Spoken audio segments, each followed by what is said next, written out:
از بناوی خاک و وک کچک عفرینی از سپاسیا سروک جناب سروک مسعود دکه که بری همو کسا لروژه همه دو دست بکه و چوی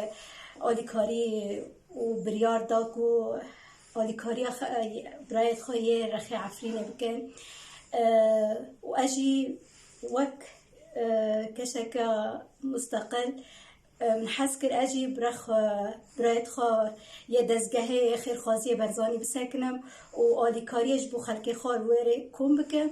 و افتشتا جی هزک دامن و گشتنا رخی عفرینه و دزگه لویره جی بکر اوفیس اللي هر دو جها بکر الجندريسي والعفرینه جی هاتا بکرن و خلق بجوش هاتا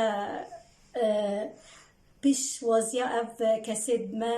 یلور یعنی استقباله او آلیکاری کرد و از نظام میگوله بوی گوتی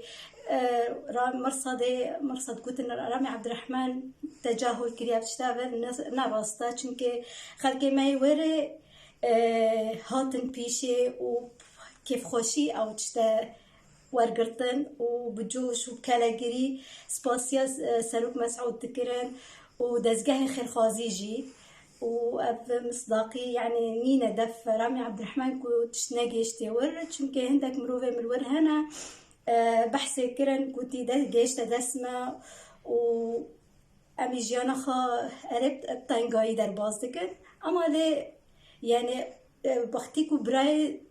فيري باكو باشور برخ براي خاير و جواب ساكن تشتكي بومك شانازیه یعنی و هر از سپاسیا دزگاه دکم و سپاسیا سروک مسعود دکم و اوجه خوشحالی